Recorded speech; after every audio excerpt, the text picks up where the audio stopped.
I managed to pick up this little Mark II Mazda MX-5 for just £1,300, and although it's a great car overall, it has rust like every other MX-5. And I'm actually hosting my very own retro car show in the next couple of weeks, and I'd love to take this little car along, but I'd rather it didn't have rust on it. So I've got 2 weeks to try and sort this out, get it welded, get it repaired, and get it painted looking fresh for the show. Let's see if we can do it. And here is the rust on the MX-5. It's not the prettiest to look at, but it's also not the worst rust I've ever seen, especially for an MX-5. You can see that the top of the arches on both sides of the car aren't quite as bad as the back of the sills. Those are the worst bits, and those are going to be the hardest bits to redo. However, in terms of how bad the rust could be on one of these cars, it's not the worst ever. And it's the same sort of story on the passenger side. This is the worst side, with the outer piece just completely going here, but the inner is still there. And then at the back of the sill again, pretty crusty. So we're just about to get work started on the MX-5, but obviously with it needing welding, there's only one man that I could get to do it. Jude, welcome back to the channel. I'm sure he's glad to be here. Right Jude, the MX-5, what are you thinking? Well, I happened to be scrolling Instagram a few weeks back, and I saw that Aiden had bought this, and I thought that can only mean one thing. So here we are. I'm actually pleasantly surprised it's not as bad as I thought it would be. It's definitely not as bad as the Nova. So, we have this new panel. Slightly overkill, but it's better to come prepared. And yeah, if I'm honest, it's not as bad as I expected. I've seen MX-5s a lot worse than this. But obviously, we've got a decent bit of scabbiness around here. But the only real structural holes and stuff appear to be at the bottom. So I think what we'll be able to do is cut that panel up into smaller sections and just kind of patch it in, instead of doing the whole quarter panel that we did on the Nova, which will make my life a little bit easier, I think. And mine. But aye, to be fair, it's really solid here still. Like this outer piece, it's just pitted with the rust, but we cannot, if we grind it back and it's alright, we can just treat it and paint it eventually. And maybe even the same with this bit here, but aye, as you say, it's just that bit at the back of the sill. So, aye. So we'll grind it back and try and find some good metal to work with and go from there, I think. Oh no, here we go. And that's exactly what Jude got on with doing, grinding down that sill to find some decent metal. And it actually turned out that a bit of that sill's been replaced before, because there was loads and loads of catty in there.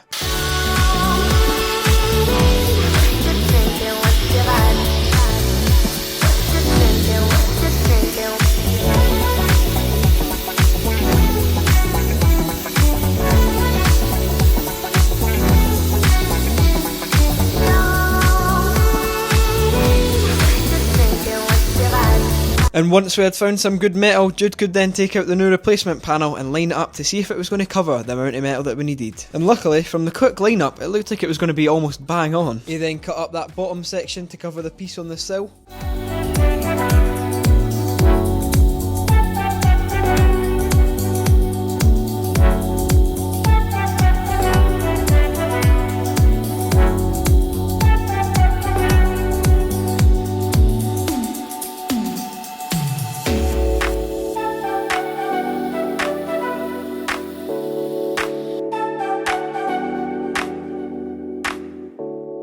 It was then time to make the first cuts into the body of the car, and Jude always gets stuck right in with these bits, but I'd be nervous as anything. But it needed to be cut out anyway, so there's no getting away from it.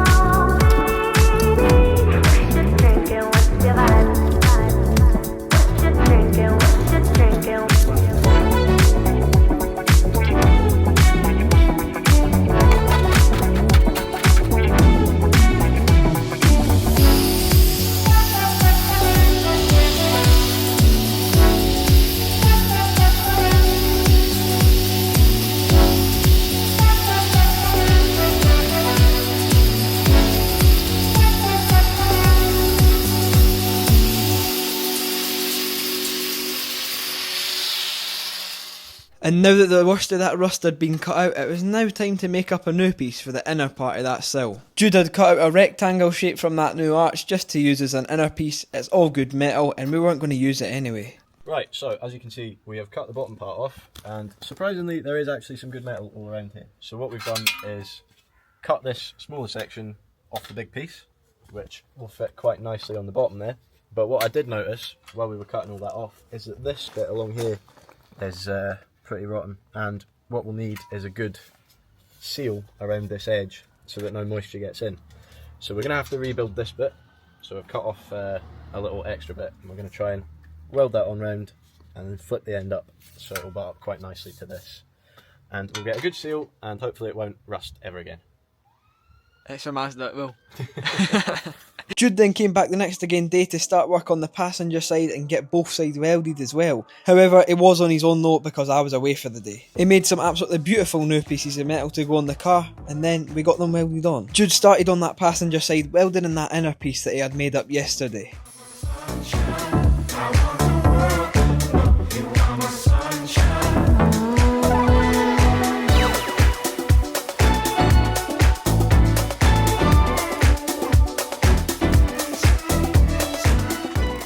Jude could now fit up that outer piece to see where it was going to line up, and it looked like it was lining up pretty well, so he could get that welded on as well.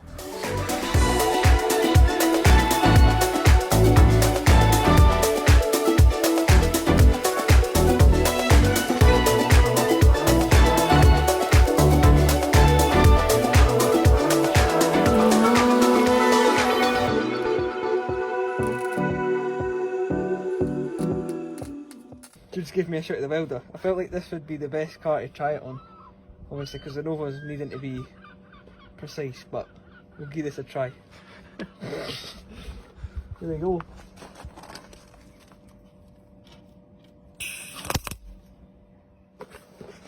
I can't see. Yeah, it's strange, isn't it? You got to have like a really steady hand as well. I mean, there's metal on the car. On the metal, not on the joint. Well, just go on that bit again. Yeah.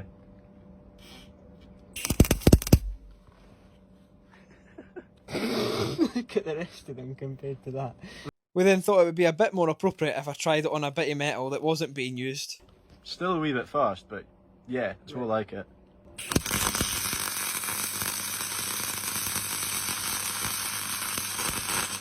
Yeah, not bad. Not bad at all. Looks like a slug. Yeah. I'll try a bit on the car again. Just Yeah. obviously like that.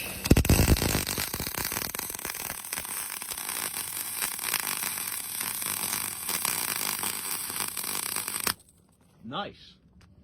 Look at that. That actually looks alright. Yeah. That looks like a weld. That's good. Oh, you picked that up pretty quick. Yeah. That looks better. Wait, which bit did I do that bit? That bit. That looks alright. Yeah, well, there's no gap anymore, so. Can I try that bit? Yeah, go for it.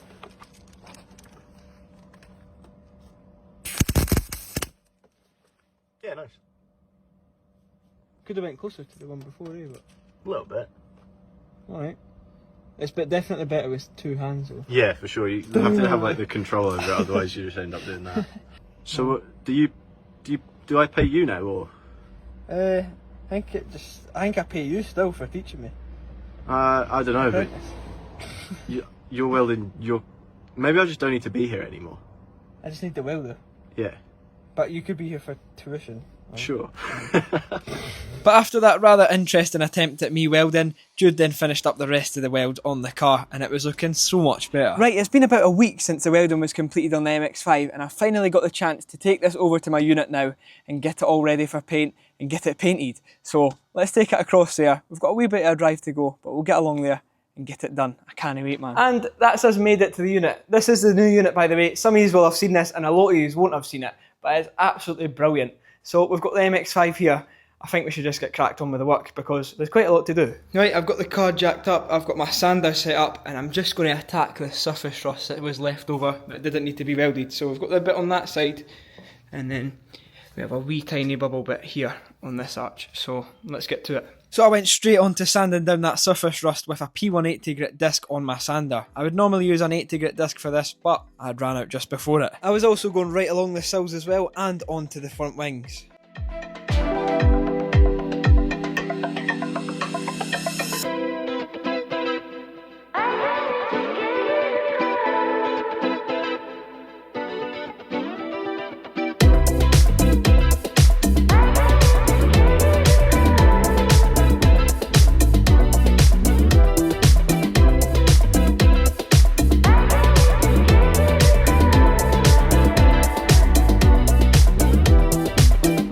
have those rusty bits sanded down, I'm going to get some rust converter on there, right round that arch, leave it for a bit, and then let it do its thing. And then same round this side as well. Wasn't as bad on this side, literally just that bit, and then this is obviously the bit that's been welded, and then just a wee bit along there. So we'll get some rust converter on. Right, rust converter on, and that is it working in already. This stuff works in like about 15 minutes. It's the Nitromo stuff. It seems pretty good. I used it on the Nova as well, so there we go, that is on. So now that all that rust was converted and I'd completed the repairs on the arches, I could now sand down the rest of the panels. I'm going round the edge of the repair with a 320 grit disc on the sander, then working up to a 500 and then finishing it off with an 800 on the top sections of the panel where I don't want to put base coat on.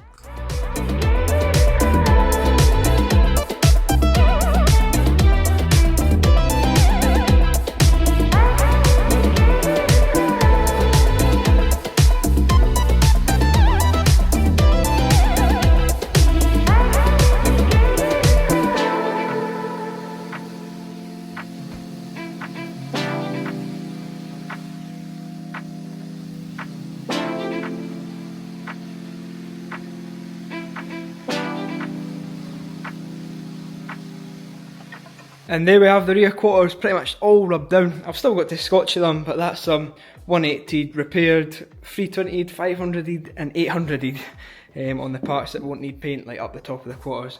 So I've just got to scotch them, that's on both sides. And as you can see, the repairs that I've done, I didn't bother filming them because dust was everywhere.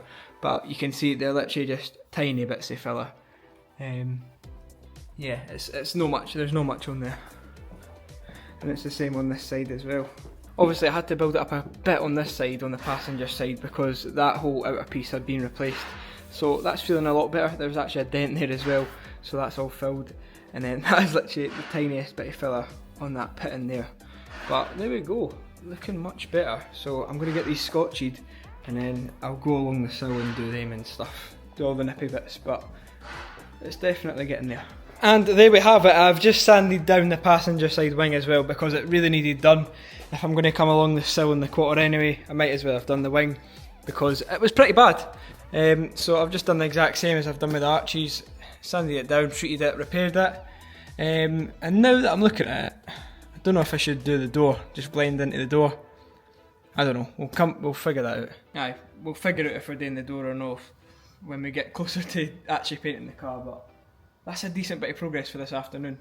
I mean, it's evening time now. I want to go and get my dinner, so I'm going to do that, but that's everything repaired. We're ready for primer. So, decent. Happy with that. I've got the car outside now because I'm going to give the unit a quick sweep out because it's absolutely minging from this car. Doing this car's been so much more relaxed than doing the Nova. Like, the Nova was a lot of work. I was flat out on that car all the time, every day, every night. But this has just been chilled out. Even the welding part, Jude only took, what, 3 days in total or something to weld the car.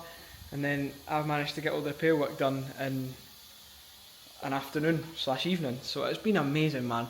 It's so much more chilled out, and it's been a bit more fun. Obviously the end product of the Nova's much better because it's all fresh, but even just doing the little parts on that, it's been brilliant, and I just can't wait to get it all painted. So aye, nice. Right, it's now the next morning, back at the unit, back with the MX-5. Let's get some primer on it, build all those repairs up and get it looking good, ready for paint. So I can now start by masking up the car, getting it ready for primer. I wanted to try and keep the masking tape as tight as possible so that I wasn't priming the full panel and had some issues with the colour matching.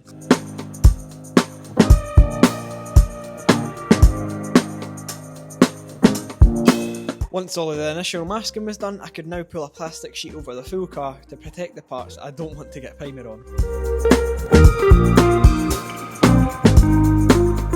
And this is how the car was looking once I'd taped down all of that plastic sheeting as well. It was a really nice and tidy job. You can see I've kept it as tight as possible, like I said earlier, especially on that front wing because it's a tighter area to paint as well. So I just wanted to keep it as tight as possible. I then got some U-POL high bulk primer mixed up. This is mixed at a ratio of 4:1, so it's proper thick. I then got it into the gun, and now it's time for the best part of the job so far, getting the primer on. And here we go, the first coat of primer on the MX-5. And as you can see, I'm just doing a light coat to start off with, just to build it up. However, I have plenty of primer in the gun, so I'm going to put a good 2 coats onto the car.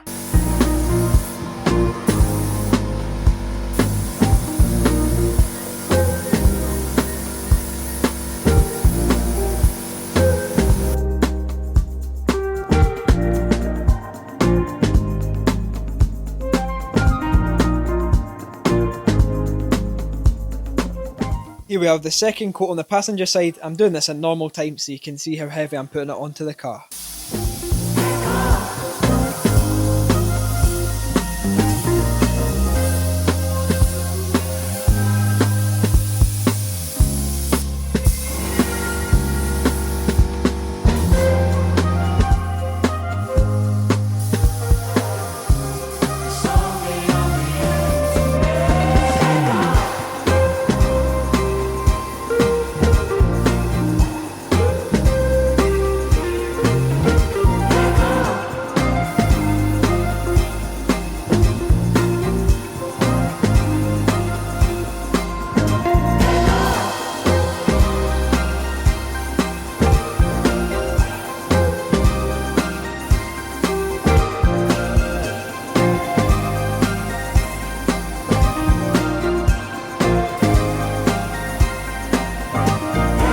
And there we have it, that is the high build primer on the MX-5, and how much better is that looking already, even with just covering the repairs. So we've got the driver's side complete, and we have the passenger side quarter sill and wing done. Well, I actually missed out a bit of the sill, probably should have just went right along, but try to save a bit of materials, but there we go, all looking fresh in that primer, man. I got, yeah, there's the wing as well. Wing's all primed up as well. Managed to keep it quite tight with the masking at the top of the wing as well, because I want to try and keep the colour away from the bonnet. But yeah, I'm just so happy with the amount of progress we've managed to get on the car. Not even in a full day, it's been an afternoon and a morning, so it's been great. And there we have it, that is the primer completed on the little MX-5. I've took all the sheeting off it, all the masking and stuff, and it's pretty much ready to be sanded down for paint. So yes, obviously there's a few more steps before I can paint the car. Obviously I need to sand it down, put stone chip on it as well, because on MX-5s they have this sort of, the bottom half of the car it's covered in stone chip, so I need to stone chip the quarters and along the sills and stuff, get that all fresh, and then I can paint it. But unfortunately for you lot, I'm going to leave you on a cliffhanger here. Thank you very much for watching this video. Make sure to come back for the next video when we actually paint the car, and maybe do a few extra jobs to it as well, like painting the wheels. That would be good to make them fresh again. And I hope you have enjoyed this video anyway. The MX-5 is great fun to work on. It's not been anywhere near as stressful as what it was on the Nova, so I hope you have enjoyed it as well. Please make sure to like this video, comment down below and subscribe to the channel if you're new or you're watching my videos and you're not subscribed. See you guys in the next one. Bye!